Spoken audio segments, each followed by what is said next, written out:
The new Mashup Mania event is a follow-up to the incredibly popular Mashup Madness event in 2023. Little did we know back then, but this would change Clash of Clans forever. And in this video, I'm going to talk about the 5 ways it has done so and give a positive and negative for each of these. First up, multiple, ridiculously overpowered troops. We've had temporary troops prior to Mashup Madness, but that event brought 4 of them, and they were extra overpowered. This is because at the time, Town Hall 15 was extra difficult. So it was amazing. It was the breath of fresh air the game needed in terms of balance. And I do think the limited edition troops should be powerful. You should be excited to unlock and use them, and we've seen that with especially the Lava Loon troop back in the Mashup Madness event, and it's awesome to see it back again in Mashup Mania. But this then caused an issue with the release of Town Hall 16. So Town Hall 16 became a lot easier than Town Hall 15, and still wanting to have event troops feel special and more powerful than regular troops, when it came to the Clashmas event, the Ram Rider and the Cookie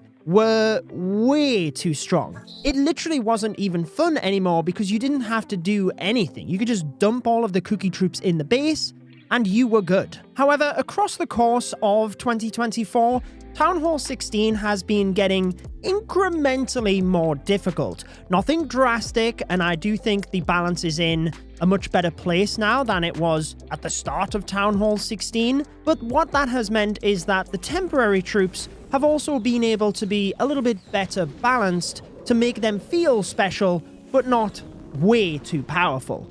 For example, the Lava Loon troop this time around, even at Town Hall 16, you've got an extra level since limited edition troops are based on your Town Hall level, but this time around, it's around about the same level as where it was with the nerf of Lava Loon for the previous event. So it's still going to be very powerful, which is awesome because it's personally my favorite Halloween troop, but it's certainly a lot more in line with how the balance of these limited edition troops should be, especially when you compare it to the troops that we got for the Clashmas event. But alongside limited edition troops, we often now get equipment with events. And that brings us on to point 2, more ore and equipment. Back when the Mashup Madness event came out, equipment was not a thing in Clash of Clans, so there actually wasn't even a purchasable pass, which don't worry, we're going to be discussing later, but what it meant was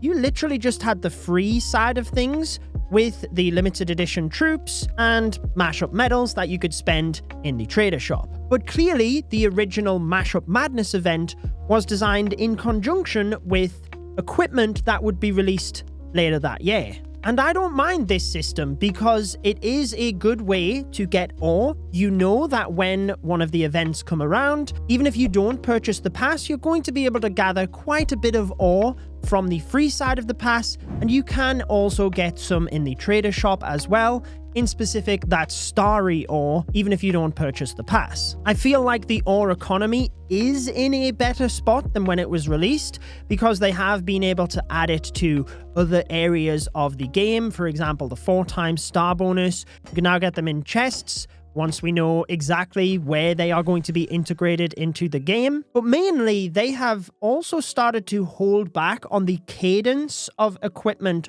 release. When equipment was brand new, it seemed like the plan was to give us a new piece of epic equipment every single month, but it's good that the team have realized that is way too fast for the community to keep up with, especially free-to-play players. So they have got a much better rhythm, and it seems like for the most part now, it is 1 every 2 months. That's not to say it will always be that way. I'm sure there will be times in the future where we have back-to-back months, but at least the team is aware of that and seemingly monitoring the ore economy quite well. It does seem, though, that starry ore is the main difficulty when it comes to free-to-play players, and that is a balance that ultimately they have to get right. That whether you are a free-to-play player or you're someone that just buys the Gold Pass or the Event Pass, or that you buy those ore offers in the shop as well, there has to be good progression for all players. Yes, that is a tricky thing, because clearly they need to have it at a stage where they can monetize through this, but the free-to-play players should not be left behind. And I feel like just adding a tiny little bit of starry ore into the star bonus, I've seen that suggested a lot, and it sounds like a great suggestion. Even if it was one starry ore in the higher leagues, at least you could work towards gathering that each day, and it would be fantastic for when there are 4x star bonuses in place. But as I just alluded to, even though in the event it is fantastic to get ore, you get a lot more if you do purchase the pass. So that brings us on to point 3, multiple passes each month. For the last couple of years, we have had the Gold Pass as the primary once a month pass that gives you incredible value. But with the introduction of events, we now have the Event Pass as well. Personally, I don't mind where it is at right now in terms of the Gold Pass and the Event Pass, because they are both distinct in what they offer, and the Event Pass really does give you fantastic value when it comes to ore. So if you are someone that is a paying player, clearly the Event Pass is a good thing. You get way more value. The downside of this, and whilst I don't think we're at this point, is that the more offers you are putting to people, eventually some people will get fatigued and decide, you know what, this is actually just more than I'm willing to commit on the game. I'm okay committing with the Gold Pass, but I'm not going to now be spending this and this and this. And then do they feel left behind because of that? That's a balance that the team has to keep on top of. And I think it's okay at the moment, but the main thing is when we had the mini medal event pass previously. As much as I think it was okay in itself for $2.99, I would far rather just have the event pass, because in that mini medal event, it didn't offer any ore, which is the main thing that people want from the event passes. And even if there's not any equipment, they can still have the Super Troop events whereby we can purchase the event pass and just get ore. So I'm really not sure what the experiment of the mini medal event pass was, whether it was just to offer something different, which by the way is a good thing to keep variety, but I really hope there is no consideration of 3 monthly passes. Even if one of them is a mini medal event pass, that definitely to me would just feel like too much. And if it was a decision between the mini medal event pass and the regular event pass, even if there wasn't a piece of equipment in there, then I would pick the event pass every day of the week, because ore is the main thing that people require, and it's certainly not easy to just go out and farm as it is loot. Now, I don't want to sound like I'm just hammering on the mini medal event pass too much, because I appreciate it was tailored towards a different player base, not the active player base, such as myself and most likely everybody watching this video. It was more of those casuals who dip in and out of the game. But alongside the amount of purchases we might have, there is also an exchange in time of commitment to the game. And that is point 4. There are more things to do now with all of these events. Clearly, for the most part, this is an overwhelming positive. There are more new things to do to keep you engaged with the game. It's not like when we previously would wait 3 or 4 months in between updates and everything was just pretty much the same in between. However, the downside of this comes from many active players having multiple accounts. And I feel that is because that was kind of the thing to do in Clash of Clans, since we had to wait so long in between updates. But what it's meant is a lot of active players can start to feel burnt out trying to keep on top of so many events on so many accounts, especially when it comes to events like Mashup Mania, because you feel like you have to take advantage of them because of the ore. But I think that comes down to an individual player and just trying to get the balance of this correct and trying to figure out, do you need as many accounts nowadays? If there is more to do to keep you engaged on your main account, maybe you don't need 5 or 6 accounts. You can just kind of keep on top of a couple of them, or you can play some of them a lot more casually, which is granted what I do for content because I have a lot of accounts to keep on top of. But generally, when it comes to the events, I have my set list of accounts I know I'm going to purchase the event pass on, and I've basically complete the event in the last couple of days on all of those accounts. Once it has scaled up, and I can complete them as fast as possible.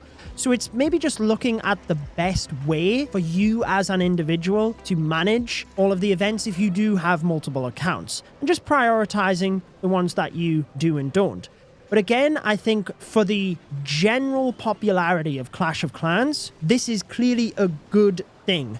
The negative of too many events is definitely not as big of an issue when you think about the game and the success of the game in itself, because a lot of the time that's what I try and talk about, is what is the best option for all players. For a quick example, the previous Druid nerf. I was really enjoying my Fire Witch Super Witch attack. If you ask me, personally, I didn't want that Druid nerf. I was having so much fun. But for the overall good of the game, I can see why it was needed if it just literally broke so many different strategies. It's always trying to think on how the team has to manage all of the different types of players that there are. And that ties us back to the mini medal event that I was talking about, in how it did offer some variety, because that is point 5. The events should feel special and offer variety. That is why Mashup Madness was so popular in the first place, because it was a brand new,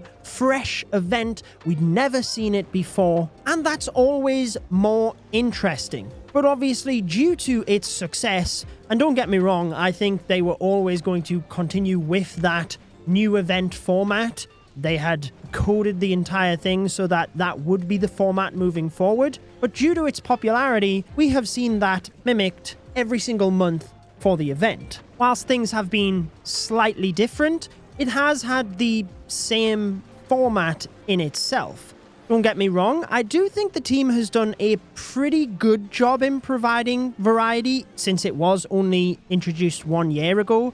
We've had the Streak event, the Treasure Hunt event, the Mini Medal event was kind of an offspring of the event pass, but that monthly event has very much followed the same format from the off. If possible, I would like to see a little bit more variety there, and it doesn't have to be something groundbreakingly different.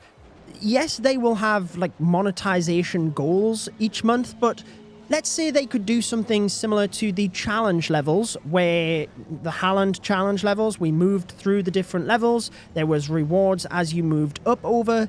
Maybe it's something like that, and you can purchase a multiplier to then, multiply your free rewards by 5 or something like that. Yes, arguably it does kind of follow the same thing, especially if you were to get points from buildings the same way. I don't know, just even visually it would look different and feel like we're getting something different each month. Maybe that's just a dilemma the team has, that as much as they want to provide variety, it is hard to come up with things that are revolutionary each time. So that's probably my best idea, but I'll certainly be going through the comments and seeing what you suggest. But let me know what you think as well of the Mashup Mania event and what you feel the positives and negatives are. If you do want to check out another one of my videos here on the Judo Sloth 2 channel, I have a recommended one for you right here. Have a good day.